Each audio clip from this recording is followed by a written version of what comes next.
Hey, everybody. Welcome to the show, episode 2.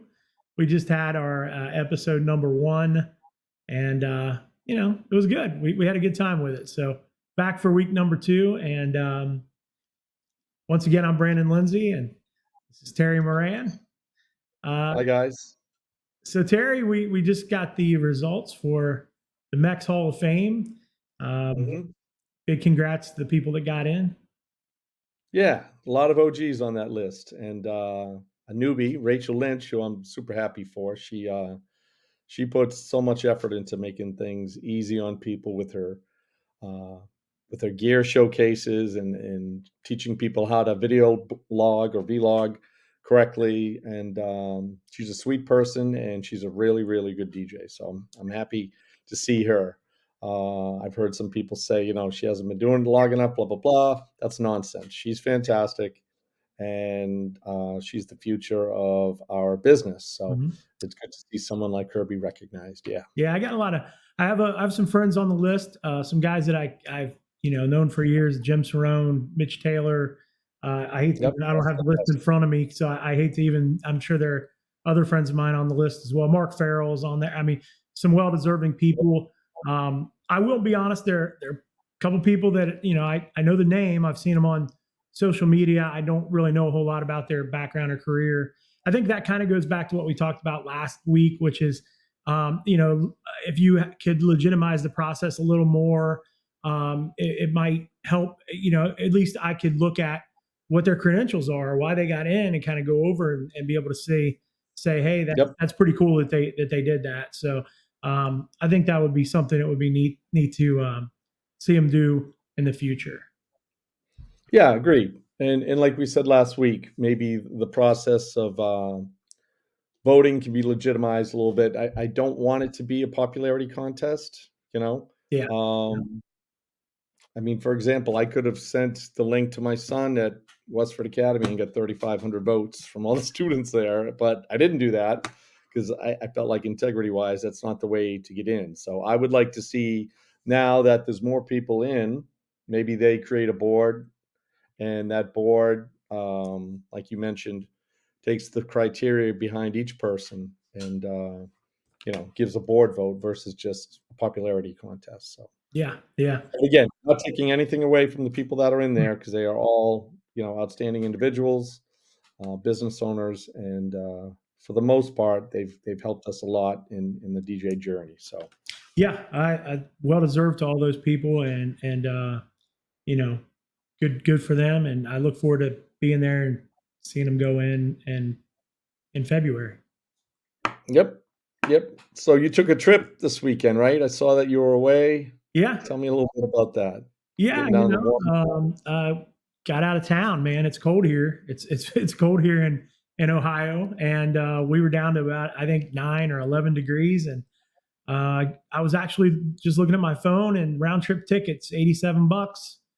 I will admit I spent a little more because I didn't like the return flight, so I upgraded the flight home. But if you can get a round trip ticket for $87, you can get out of the cold, go get some vitamin D, get some sun. It's Yeah. worth it. I'll tell you, it brings up something I wanted to talk about. I'd already booked this trip, and I'm sitting there listening to Joe Bunn put out a seminar last week that he did at his conference, but he shared it online because it was personal to him. He had lost his father, and it had some good stuff in there about owning your market and social media, things like that. But right at the end, he talked about, hey, life is short. Go take the trip, go to the concert, sit in the front row, do those things, and that really hit home for me because I have been living that for a while, and I know you do as well. Mhm. You've got a lot of hobbies and things, and I just think it's a great way to enjoy your life. I just had a friend, uh, guy named Brian. He passed away. I think he's 4 years older than me, and he definitely lived life that way. He was always traveling and going to things, and we go to an '80s event in Cancun every year, and we do that basically on his recommendation. And I just think tomorrow's not given, and getting out there and enjoying things is a big deal. Right. No, I agree with you. I mean, Joe Bung, is a friend of mine, and let's see, I'm gonna have to think. was it 2000 in either 16 or 17? GNR started touring again, and I was talking to Joe, and he's like, "Hey, are you going to the GNR show?" And I'm like, "Yeah, yeah, we have a massive, tailgate party." And I used to have the Sprinter van, the big Crown van. Um, so him and Randy B flew up, and I set up my DJ system with a Bose setup, and me, Joe, and Randy ripped the shit out of that tailgate for about 300 people for hours, playing all rock remixes and mixing in rock and hip hop and this and that, and Lenny Kravitz opened up for them. And I would have to say 250 of the 300 people that were in our spot skipped Lenny Kravitz and kept listening to me and Joe. Oh, So that's cool, man. Yeah. talk about, like, trying to just go out and live your life. He just on a whim bought a ticket for him, and his DJ came up.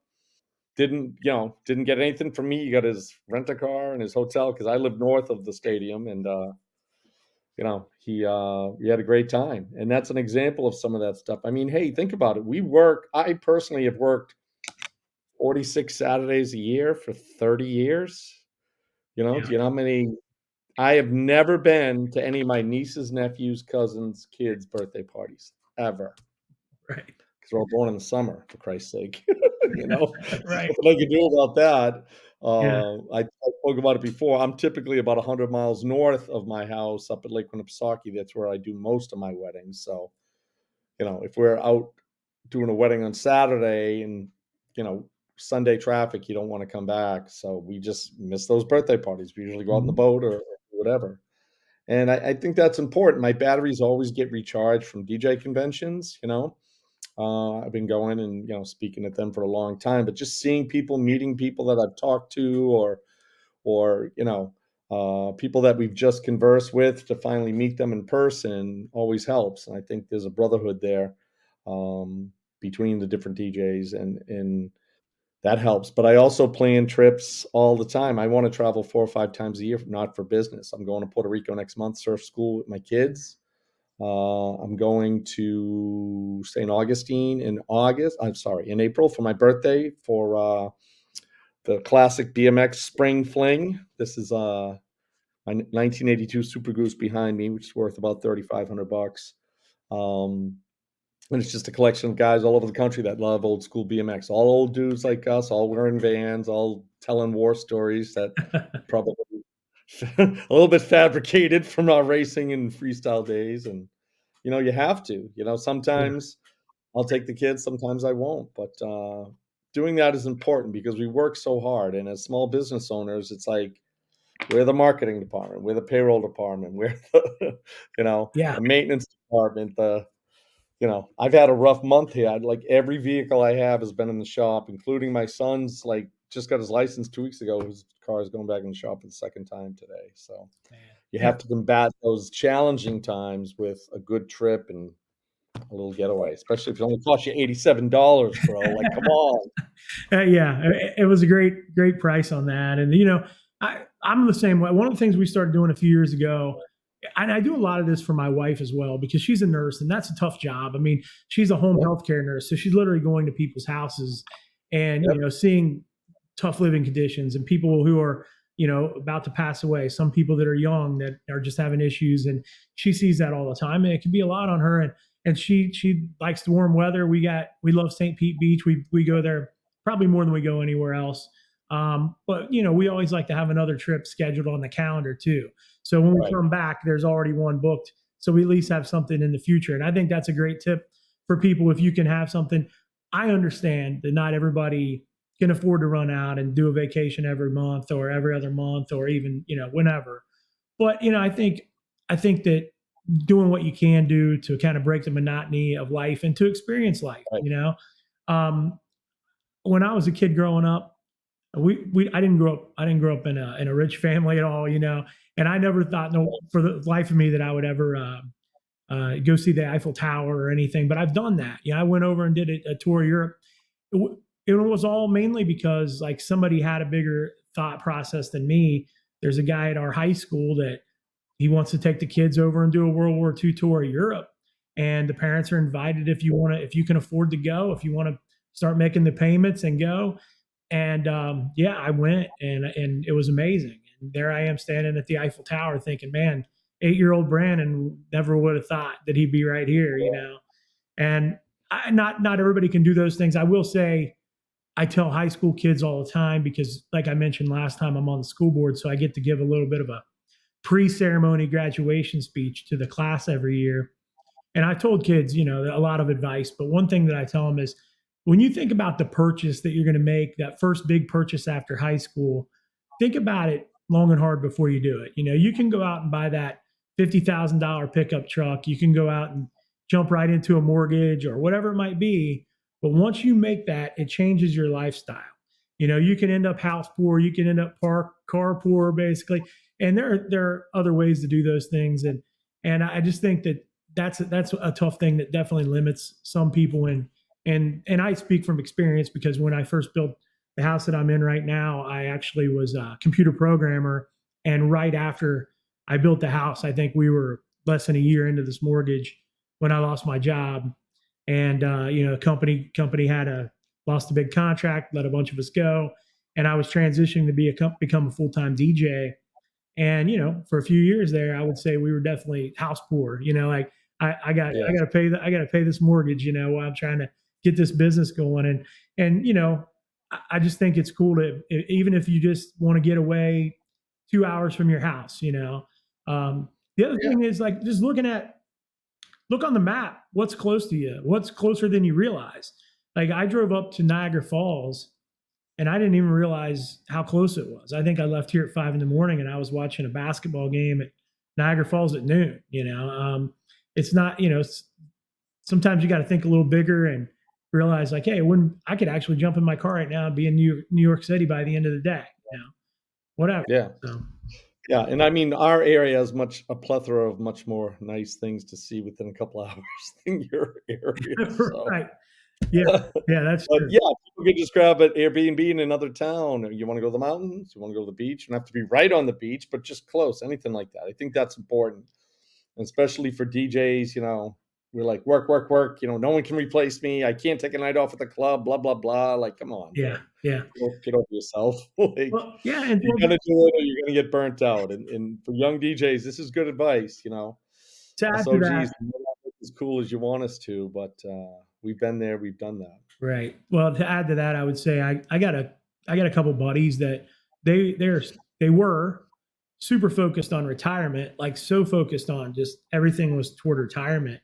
And then some things happened, at least for one of them, some things happened, and he was really like, it was like, man, you know, what am I doing? Yes, you need to focus on retirement and putting away. But he was realizing like I'm saving just to like live my last few years and I'm not living right now. And Right. and you know, I think his wife helped him see that a lot too. And it's just I think it's one of those things that, you know, it's good advice, like you said, for young DJs, but even for us old guys that might be like focusing too much on business or retirement. It was a good message from Joe. I appreciate him, you know, Yeah. sharing that, even though it was at a private conference, and so I do appreciate him sharing that. And I, you know, condolences on the loss of his dad, and but yeah, it was a great ending to that seminar, and it really hit home for me because I've been trying to live that. And I loved hearing somebody else say it. Yep. Now, just to kinda reinforce what you said, I'm the opposite of retirement, man. I need to like, I've got some property and some things that I own, but I've always been the type where I spend it now, and I spend a lot of money on experiences with my kids, you know? Took them to New York City last year, Puerto Rico a couple years ago, going to Puerto Rico again. But I need to get on the stick about retirement a little bit. I've got a lot of little investments and, me personally, like I'm late in the game where I was married 15 years. My wife had a humongous 401k and now I'm divorced and I don't have any of that. So, Yeah, um, yeah, I've got to start to make some changes and get my own Roth IRA together and things like that because I'm certainly living life, but I need to think of the back end too, you know? yeah, it is a balance, I think, and it's something we can all do better with on both ends. I know, you know, as far as retirement goes, I'll tell you, you know, we didn't plan on talking about this, but I'll bring it up. I think it's David Lewis. Is the guy I really respect, and I learn something every time I sit down with him. And one of the things he talked about, we were talking at Arm DJs a few years ago, and he's really what he wants to do. he doesn't trust the stock market to take him into retirement. He doesn't trust all those Yeah. things. And he said, what I really wouldn't want to do into retirement is build three wings of businesses basically that are all putting mailbox money in my mailbox in retirement. So Mhm. if I could start, say, a trivia company, and I've got money coming in and I can step away from that, have somebody run it, and then I have some money coming in. Or if in David's case, I know he also on top of trivia, he does he buys duplexes. And then he says, if I can buy these duplexes and one of the I'll buy one, and then if I get enough money, I'll buy another. And now I've got some money coming in from rent into my retirement as well. And then he was at the time looking for that third piece and what that was going to be. But all three of those, if he said, look, if I can set it up to where I got 3 6 figure businesses, I'm looking pretty good in retirement. So Yep. just walking to the mailbox every day. So that's something that I've kind of focused on over the last few years as well. Building up the trivia side, the music bingo side, and some other things as well. So yeah, Good. yeah. I thought it was really good advice, and it kind of woke me up to some stuff. So I'm glad you brought that up, because it's a no BS show. Not everybody's sitting pretty on a big retirement egg, and Right. it is something we got to think about for sure. Yep. But thinking about it and taking the steps is some of the challenge I've had over the years. I'm a dreamer, I'm an idea guy. I have all these ideas, but my nemesis is I don't always follow through. So even the goals I made at the end of the year for this year, I'm already a little bit behind. So that's me kicking my own butt into shape right now. There you go. The Yeah. podcast can hold you accountable. We'll hear in a few months how you've done. Yeah. We like Joe Bunn's message. I want to talk about messages I don't like. Uh, Trolls in DJ forums slash DJ Facebook groups. What used to Mhm. be forums have all become pretty much DJ Facebook groups now. But I was thinking about it the other day, because I did post in DJ idea sharing because I had an AV question that about a high school gym, and I got some good responses. It was fine. Nobody, But nobody beat me up on that one. Shockingly, it oh, seems like okay. no All matter right. what you do, usually somebody will beat you up a little bit. And I literally over the years, I will say this: I quit posting in DJ idea sharing. Certainly, as a guy who gives advice. Most of the time, if you read, people have given the advice already. Um, Right. Right. I quit sharing like crazy things that happen, though, because if somebody's always playing devil's advocate to the point of ridiculousness and just trolling. And I remember the one that finally turned me off the worst was I had a story where I had a photographer that left her purse at the venue to go take pictures. When I got there, I have a set up in the same spot every time. There's not much room to set up there. So I got like a 12-foot space to set up in, and her purse and bag and stuff were sitting right where I needed to set up. And I got to get my job done. And I find out that she's down the street at Fountain Square. And, so she's 2 blocks away. And so I just moved her purse over to the left. There's a little door there where we put our Right. equipment and stuff in there. I moved it over to the left. And I thought it was, there was a story after that where she came in and got real snotty about it and checked her wallet to make sure I didn't take anything. And it was just this awkward story. And I shared the story along with the fact that later she had left her camera on one of the tables, and then they opened the room for guests and she was nowhere to be found again. And one of the guests literally picked up her camera and started taking pictures of people around the room. And I felt like I wanted to help her, but she was so rude the first time. I was just like, this is Yeah. karma. But anyway, I share it, and then everybody, I had a lot of good comments, but there were a lot of people that just bashed me for like I was the one with the bad behavior, and it was crazy. So I just was like, I'm done with this place. I'm done. I'm done out here. And I will say this, and this is my last point. At first, for the first part, I want to hear what you have to say, but I, there are private DJ groups. I don't know how many young guys know this. I don't know how many guys that are just trolls out there know this. There are a lot of private DJ groups that you're not getting invited to because you're too much of a troll. You're too much of that person. So there are places out there that they're not having you. And so I would just encourage people to be a little nicer and stick to the old rule. If you don't have something nice to say, don't say anything at all. Now, I know you may Well, not be thinking along these same lines.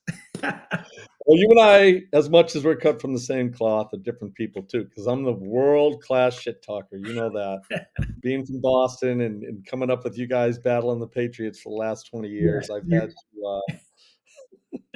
had to sharpen my knife a little bit. So, yeah, I get what you're saying. I don't put up with trolls at all. I completely blast them off the page, and I never make it personal. I just, I'm a world class shit talker. So, but I've also been that guy that gets on people that says, "Oh, I have a 40th birthday party this weekend. What should I play?"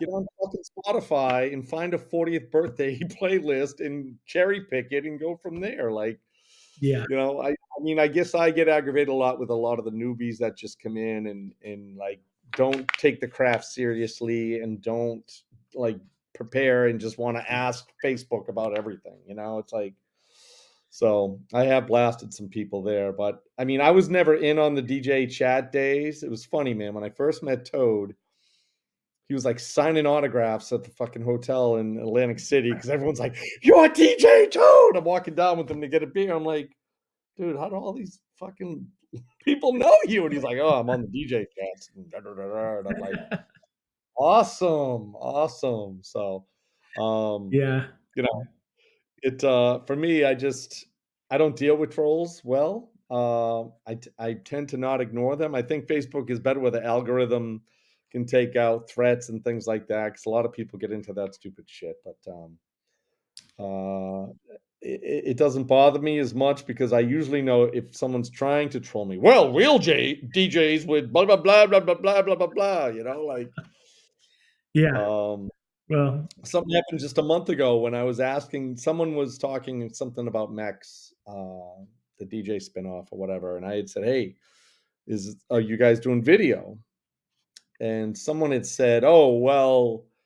No, we don't because it's distracting and da da da da da. And I was like, oh well, okay, I'm out then. Like, I wasn't planning on going out, but I might have gone out before I booked my trip.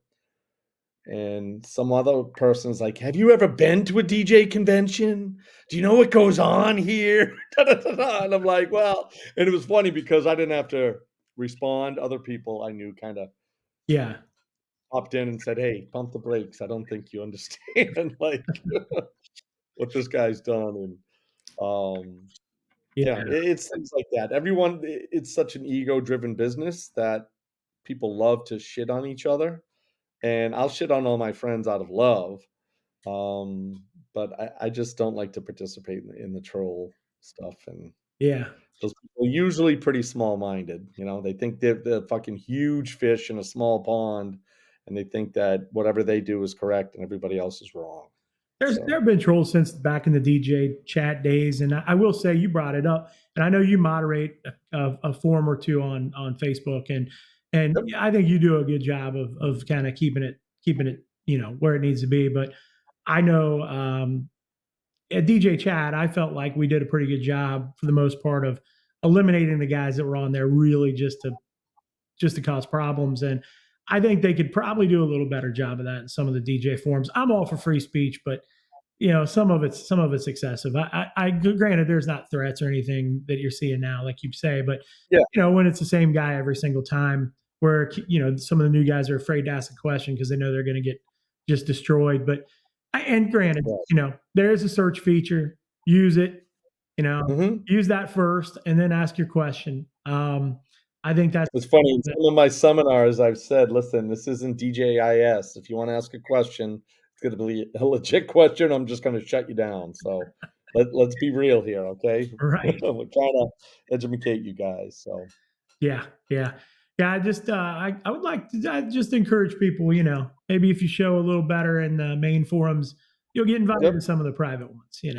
Maybe you'll have a better experience. So, yep, uh, one of the other things we were going to talk about this week is NAMM's coming up. There's a new EV just came out with their new battery powered speaker. A lot of yep. gear. Gear's always exciting for DJs. Uh, what do you think we're going to see? What are you excited to see? What do you want? What do you wish they would make? It's almost overwhelming sometimes. I mean, I've been a gear guy, I just bought a new Rain 1 and, Evolves last year for me and my other guy, Chris. And, we just purchased sound switch and everything else. So I'm not afraid of getting into the new stuff. I just don't get like a stiffy every controller that comes out. Everybody's like, "Oh God, the new Pioneer's out," and I'm just like, "Yeah, dude. Like, I love my Rain One. I'm not that gear geek where I'm just totally flabbergasted with new gear. I like what I have. We replace our stuff every 3 or 4 years. Last year, when we decided to replace our old EV systems, we looked. I went to the Harvest of Sound in Boston. They did a shootout, and I thought for what we do, the Evolves were the best choice. For 150 people and under, Mhm. that was kind of king of the hill. For me, I was a Bose guy before that, so it was between the Bose and that. And it was actually Toad had bought a pair of Evolves from a guy out this way, and I went and got them for him. And I said, "Hey, I've got a gig between the time I'm picking them up and the time I'm meeting you, so I'm going to use them." And I was really impressed. So, I don't want to talk too much just in general, but like with the new, um, what's the EV speaker that you just mentioned that Everse, came out? the Everse. Yeah. Yeah. Um, I mean, that's great, but I have 4 Bose S1s. You know what I mean? So it's like they do everything I'd like. I wish they had a power unit on the back, so I could power like another mic, but we don't need that with most of the things that we do. I've never been to NAMM, because I just feel like I don't need the like latest greatest thing that I just bought a controller in November. I don't need to buy or look at another Yeah. controller. I'm good for a couple of years. So I've always been about reliability and gear that can enhance or make things easier for me or lighter with the systems that we have. Yeah, I usually ask myself, like, is it gonna make me money? Number 1. Like, if I buy Mhm. this, will I make more money? And then 2, will it make my life easier, my setup easier? Will it be better for my client in terms of, the ultimate experience, right? So, like when I bought I'm the same as you. I love the look of the Everse. I think they probably sound good. They might even sound better than the Bose S1. Right now, I don't have any reason to get rid of my S1s. They're doing good. Right. I've got 3 of those. I don't need to go crazy, but I do like the Everse. I'm not sure that I am excited about a 12-inch Everse. The way I look at it, like I don't know what extra advantage I have of not running one cord to an outlet to my from my speaker. Like I don't know if that's something that's super needed. I would like to see an Evolve that's a little bigger. If you did a 15-inch Evolve, I think that'd be really cool. Yeah. Something a little bigger where maybe you can go up to 250, 250 people would be nice. Something a little more versatile. I know it'd be a little heavier, but I think that'd be pretty neat. I tell you, I'm not real big on the controllers that have the interface built in or the computer built into them or whatever. I know Yeah. that they've tried to push that on us for several years. I, to me, I like to be able to have my computer in the house, setting it up for a wedding, in my office, setting it up for a wedding where I'm creating my crates. I'm getting things ready. I don't want to have to, I got to do that on a thumb drive and then, put it in the Right. thing and then wonder if it works. Sometimes my gear, if it's in the van, I might not even have it on until I get to the wedding. So now what if that thumb drive's not working? I just like Right. the interface of being able to type when I want to. I know it's old school probably, but I just don't see a big crying of DJs saying, I really wish that I didn't have to take this laptop around. To me, I think a piece of gear like that is designed by engineers. Engineers get excited about it, and it's really kind of out of touch with what the DJs want. Like, I remember back in the day when we had an MP3 player, you could stick a CD in with all like MP3s and search, like one of the Denon things. And that drove me crazy, man. I'm like, where is Return of the Mac? And it wasn't under R because I had like a hyphen before it or something like Right. that. And yeah, no, I want my computer there. I want to be able to search. I want to be able to like do some research if I need to. Um, yeah, a control like that, I'll never do that. It's cool if it was a backup, like my controller went down, I had a thumb drive in there and it just switched over. Cool. Yeah, that's awesome. But Right. I don't need one of these standalone with a 10-inch screen on there Well, I use with a my laptop for more too than just playing music. I mean, I'm doing videos, so those things don't do videos, but I'm also maybe doing slideshows up to the screen, or running Right. jam text. There's a lot I'm doing there that those controllers wouldn't do. So I don't know. I'm not big on that. And I know, so the big talk right now is that eventually there's going to be a full battery powered system. Does that excite you at all, that you have a full battery powered system at a wedding for the main part of the? Um, I don't see the need for it because, I mean, yeah, for ceremonies, we're out in the field sometimes, that's cool. But I'm not one of these dudes that wants to eliminate wires to everything. Like for me, I need something that's rock solid. A battery system to me, sometimes we're playing 6, 7 hours. I don't see the appeal to it. And I've had systems like that. I mean, I have a DDJ-SR, which is USB powered, so don't need a power supply for it. Where we've run things with my son with a Bose S1, Mhm. and the laptop doesn't need power. So he's been out in the parking lot jamming out of the hatchback with his friends and stuff. And you know, I I mean, I don't see the need. And again, I think it's engineers thinking, "Oh, this is what DJs want," without ever talking to us. Yeah. You know? Yeah, it'll be interesting to see how the Everse 12 goes. I think the 8 had a big target audience because you can use it for ceremonies, and I don't know that you need a Mhm. 12 for ceremonies.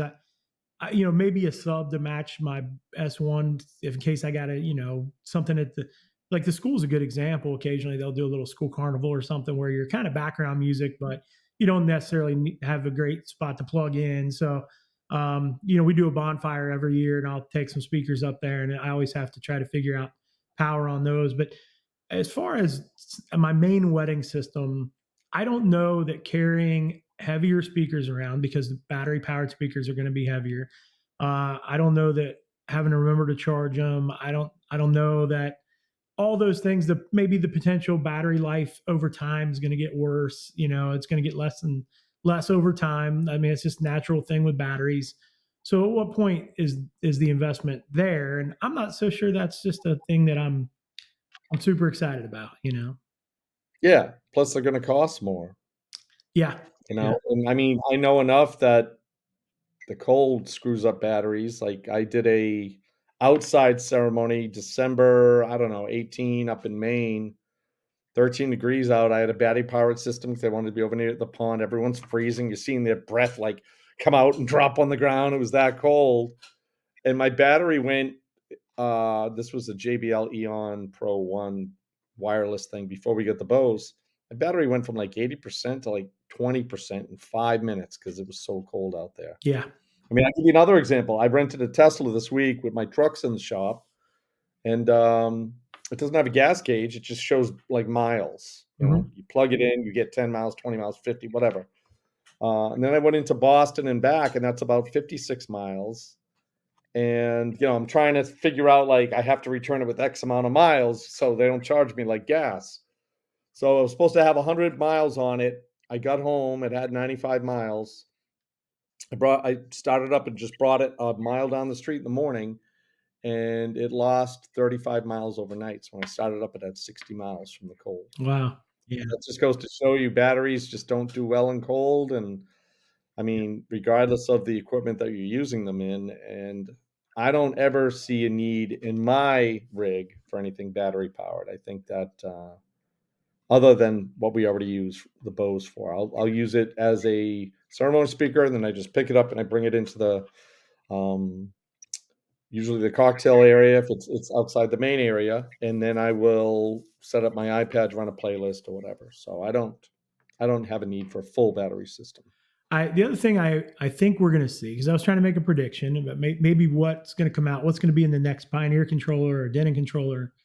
So I realized, because I was looking to buy a controller, I wanted to wait until after NAMM. And what happened was I had a DDJ-RX that was not doing so well. And, I was I got it down here. I got a system in my basement I practice on. So I moved it down here, and it still works.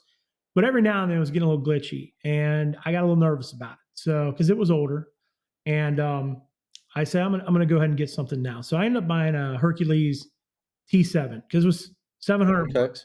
700 bucks. It's got moving platters, and it had it has the built-in stems on it, like the dedicated stems buttons, without having Yep. to go to another bank to get stems. So, which I tried. I'm not real good at change, and when I try to go to another bank for stems, then I forget that I'm on the stems bank, and then I put it on a hot queue, and then it's like, oh, I just took out the vocal. Yeah. I don't know what I'm doing here. So yeah, so change is tough, right? But I love Right. the dedicated. It's quick and easy, so I got it. I'm not sure that I'm going to use it long term. I was kind of waiting to see what else would come out. Maybe I would sell it just because I'm not owned a lot of Hercules stuff. I don't know how much I can trust it. It's a $700 controller. But I realized in that process that Pioneer and Denon, neither one of them, even Rain, none of them have one that has moving platters and the dedicated stems buttons. They either have moving platters or the stems buttons, but none of them came out with both. So I think we're going to see one of those that has both. That's my guess. Yeah. Um, I like stems, and I've fooled around with it a little bit. I haven't, like, practiced routines and stuff with it, but, I mean, we're going into the slow period of our year, so I'm going to come out in the spring for my wedding season and have it mastered, and I see, Nick Spinelli and some other guys on Facebook use it a lot, and, but it's also one of those things where if you do it really well, they think it's just a remix. right? And if you F it up, then it's on you, you Yeah, know? So, yeah. I like it, but, it's not something I'm gonna use all night. I mix all night at my weddings, but I'm not gonna use stems all night because I just think that it'd be too much, but there are some cool routines that you can do with it. I think as you get into it, you'll probably find more things you like about it and stuff. I'm playing with it. I've been using it for a little while. I do like it. I tell you, I found another little use the other night. I was doing a gala, and at galas you have to Mhm. do a lot of announcements.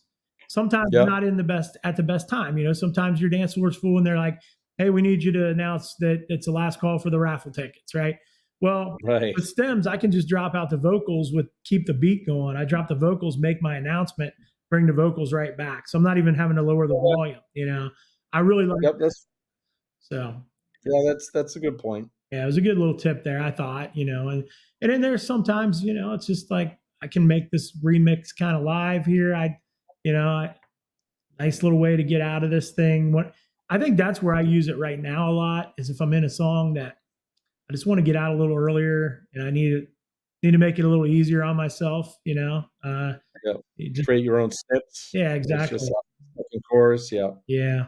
Yeah. Yeah, I use a lot of snips for that reason, but, yeah, I'm interested in learning a little bit more about that because I think it could help my creativity blossom a little bit more. I was thinking about going back to the battery powered thing. One thing, and they might make it already. I don't know. I haven't looked, but I was just the other night. So I use a couple Chave wash effects light, Yep, and I put them up real high usually because they're so bright. So I'll put them up kind of high and point them upward a little bit. And those you have what do to you put use. them on? What do you mount them on? So I'm using the same thing I'm using to put my TVs on right now. Um, Trust? no, I got the poles that the gravity stands. Yeah, I'm sorry, I That's couldn't think of it. interesting. So that's Yep, something I did new this year, and I'll have to show a picture of it here one of the podcasts. But so the gravity stand plate has three holes to put stands in. You can screw stand poles into, right? So what I do now is the center pole I put my TVs in there. Put my TV on that one. The back pole I just bought a second pole and I send a wash light up above my TV. So I send one of the oh, okay. FX up there. But what I was thinking was it would be nice if those were battery powered, just because you have to use the super long IEC and get it down the Yep, pole, and it's another thing I'm having to hide, another wire I'm having to hide there. And yep, if it failed, it wouldn't be like the sound went out, right? It'd just be the light. yep, Yeah, I was thinking about that. But yeah, that setup. So I got rid of my trusses. It was more difficult transporting the trusses. I have a transit van. They don't really fit very well in there. I would have to put them on top. Like I have like this what looks like a ladder rack on top of there. And I would strap them up there. And I was always worried, like if I wasn't using them that night, I would have to take them off before I left because I'm afraid somebody was just going to steal them for scrap metal. yep, So with the gravity stands, I can I think it looks nicer now. Looks cleaner. It's less. It's easier to carry in instead of a big old truss hauling around and Yeah. stuff. So uh, I just like the industrial look of truss, but it's been up for so long that I have not a lot, but I've got 40 feet of pipe and drape that I use. mhm. And we rent that out a lot for our corporate stuff. But I'm gonna engineer a way to like the pipe and drape. We bought regular mounts or plates rather, which are like 12 pounds. But I also bought 4 of the really heavy duty ones, which are like 45-pound plates. You could put a dump truck up there and it wouldn't move. You know what I mean? Yeah, So I'm gonna rig something for my TVs on that so we can get out of the truss game. yeah, that's cool. I like lit truss. I think it looks posh, but uh, yeah, it's just time to do something else. You know? I save the trusses for school dances now. I still use them, but mainly for school dances. I think it, make it look cool or, kind of a different vibe or whatever. But yeah, I kind Yeah. of kind of ditch them at the weddings. I like the look of this new setup. Maybe if I can figure out how to do it, I'm new at this podcasting thing. Maybe I'll throw a picture up right here and we'll get a look at it. But Edit, yeah. Okay. yeah, like Cool. yeah. Cool. Well, anything else you want to cover this week? Yeah. No, I think that episode 2 is in the books. Cool. Yeah, yeah. Well, thanks Yeah. for everybody. Thanks for tuning in, and hopefully you like this. We're gonna put 3 of these out before we even tell anybody we're doing them. So there should be Yeah. 3 out here for people to check out. Get them started, and then see where it goes from there. But And we're gonna definitely, bring some guests too, some other people that are considered heavy hitters in the industry. We'd like to get them on here and have them share their opinions about some of the topics that we're bringing up as well. absolutely, yeah. Maybe next week we can bring a guest on. I did tell Toad Toad and I were in St. Pete Beach together this weekend. I did tell him we're doing this, and he said, "You and Terry, like, that ought to be interesting, right?"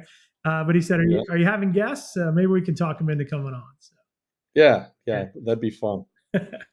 All right. That'd be Well, fun. thanks for tuning in. All right, Give it a folks. So, like, yeah, thanks for whatever. listening. We'll get this edited and we'll get our next topics together for podcast number 3 next week. All right. See you. All right. Bye bye.